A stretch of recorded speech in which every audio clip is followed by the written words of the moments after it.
রাঙাপাড়িতে Kanchenjunga express দুর্ঘটনায় গুরুতর আহত হয়েছেন মনোজ কুমার দাস।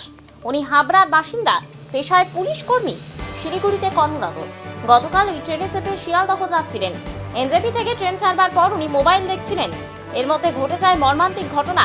ওনার পা ভেঙে সিটে আটকে যায়।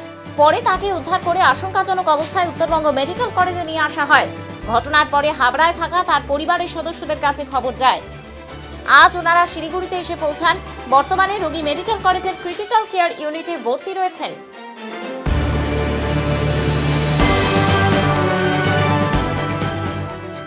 দাদার নাম? আমার নাম মন্টু কুমার দাস। আপনি এই মেডিকেল কলেজে যান?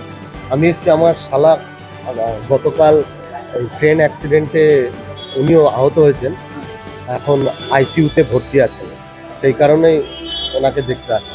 বললাম যে উনি কোথায় ছিলেন এবং উনি কীভাবে? উনি শিলিগুড়ি থেকে এনজেপি থেকেই ট্রেনে উঠেছেন, আচ্ছা, তারপর কলকাতায় যাচ্ছিলেন। হ্যাঁ। এর মধ্যেই যা ঘটনা ঘটেছে। উনি কি এখানেই কাজ করেন? হ্যাঁ, এখানে কাজ করে। কোথায়? এখানে পুলিশে চাকরি করে। শিলিগুড়িতে? শিলিগুড়ি। শিলিগুড়িতে পুলিশে চাকরি করে। কি নাম ওনার? মনোজ দাস। মনোজ দাস। হ্যাঁ। বাড়ি যাচ্ছে। কোথায় মারছিলেন খবর পেয়েছেন? আমরা খবর পেলাম ওদেরকে যখন নিয়ে এসেছে হসপিটালে, তারপর এখান থেকে হসপিটাল থেকে ফোন করেছে, ফোন করার পরে আমরা খবর পেলাম। তো তারপরে এখন কি হবে? আমরা ওই রাত্রে ভলভো ধরেছি কলকাতা থেকে, এখানে সকালে এসে পৌঁছেছি। এখন কি করতে? খবর ওর একটা ইঞ্জুরিটা পায়ে হয়েছে, বেশিটায়। তা এখন আগের থেকে একটু ভালো আছে, কথা বলতে পারছে, স্বাভাবিক। কোথায় আছে? আইসিইউতে।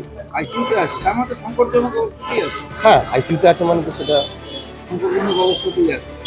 তো দাদার নাম কি? মনোজ দাস।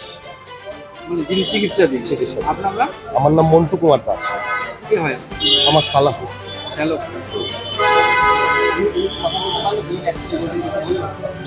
সেইভাবে বলতে বললো যে ট্রেনে ওঠার পরে আমি তো মোবাইল করছিলাম, ব্যবহার করছিলাম, হঠাৎ করে মনে হলো যে আমি ধুলোবালির মধ্যে চলে এসেছি, মানে এরকম একটা সিচুয়েশান।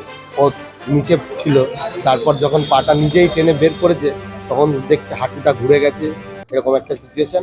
তারপর ওখানকার লোকাল লোকেরাও ওকে হেল্প করেছে এবং যারা ছিলেন তারাও হেল্প করেছে।